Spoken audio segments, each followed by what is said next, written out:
Hi, everyone. I'm going to talk with you about the two articles, the one by Margolis and Strom and the other by Box, I think it's called.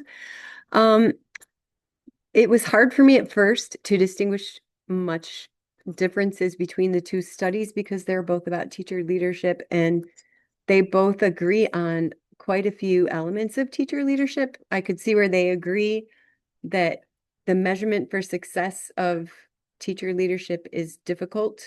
Um, and they both agree that it's hard to come up with concrete evidence for success and that student achievement is not enough of a measurement of success, mostly because of the other elements that could add into the concept of student achievement, all the other factors that go into it, like other initiatives that might be going on, or different methods of teaching for different teachers and so on. So those parts of it. And then the other part of it was that both articles really supported teacher leadership for different reasons, but they both suggested that it was beneficial to everyone involved. I think where they differ is that the Margolis and Strom video focuses more on uh, labeling the teacher leader and maybe some kind of like incentive for the teacher leader. Like they mention things like being paid monetarily or with time, um, like given extra prep time. That's the case in my school. I know that the best situation I can think of for teacher leaders in my school is the department chairs that we have. And our department chairs get paid a stipend and they also get an extra time in their day. So they have no other duties that they have to deal with like we do. Um, Also, the the Bellibakis or Bellibox article, I thought that one was more letting teacher leadership kind of take place naturally in a way, seeing where they fit and where that teacher's capacity for leadership worked best.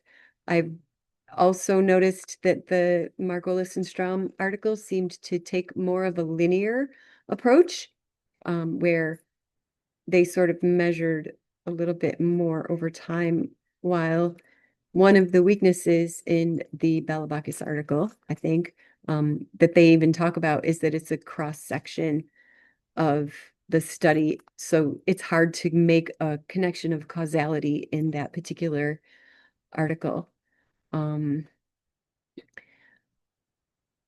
I think that both articles demonstrated value when it came to teacher leadership, and they also I believe they both mentioned the reasons that teacher leadership doesn't succeed, being one of them being burnout, and just kind of the overwhelming nature of the whole program. Also, the Margolis and Strom article tended to be more um, teacher and administrator focus. Maybe, do I have that backwards? Teacher administrator focus.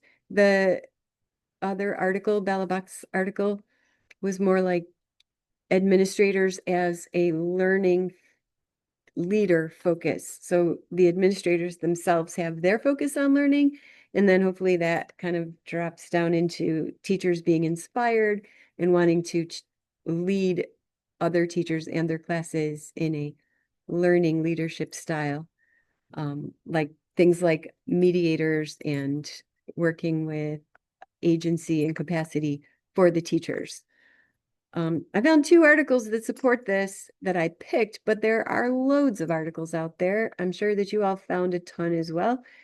Um, One of them was dealing with explicit and tacit negotiations between teacher leaders and it uses PLCs, the professional learning communities. And the other one was about simplicity and complexity in school leadership.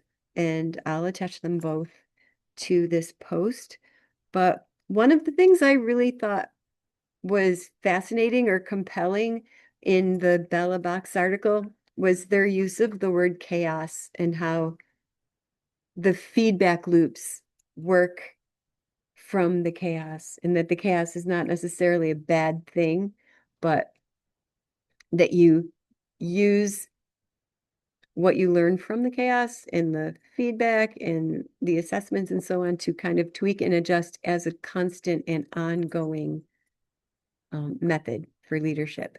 I hope that makes sense. Anyway, that's what I got from these articles. I hope that that makes sense to you. And I'll post these other articles in the comments. And I hope that you're all having a great week. I'm getting ready for a wedding, so I'm not sure when I'll get to respond to all your posts, but I'm looking forward to it.